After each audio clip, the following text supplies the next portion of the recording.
একটু আগের যে ভয়ঙ্কর ভূমিকম্পটা ছিল ওই সময় আমরা সবাই কোচিংয়ে ছিলাম, সবাই ক্লাস করতেছিলাম। আমরা লিটারেলি একজন আরেকজনের কোশ্চেন করতেছি পা দিয়ে কেন বেঞ্চ নাড়ানো হচ্ছে, কারণ আমরা বুঝিই নেই যে এত জোরে জোরে নড়তেছে জিনিসপাতি।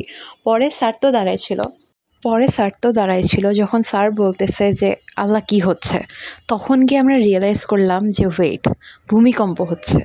পরে উপরতলা থেকে কিছু স্টুডেন্ট যখন দৌড়ায় সিঁড়ি দিয়ে নামতেছিল, সেই যখন দেখলাম আমরা যেগুলা, তখন আমরা লিটারেলি ভয়ে আমাদের অবস্থা খারাপ, আল্লাহ হচ্ছেটা কি।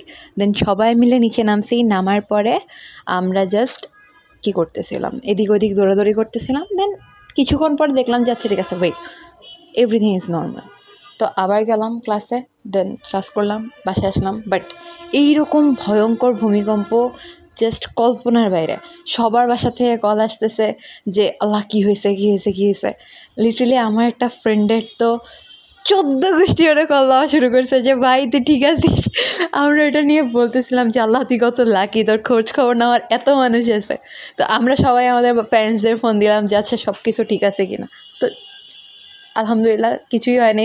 ঢাকার এদিকে জাস্ট অনেক ভারী মাত্রায় ভূমিকম্প বোঝা গেছে, এইটুকুই।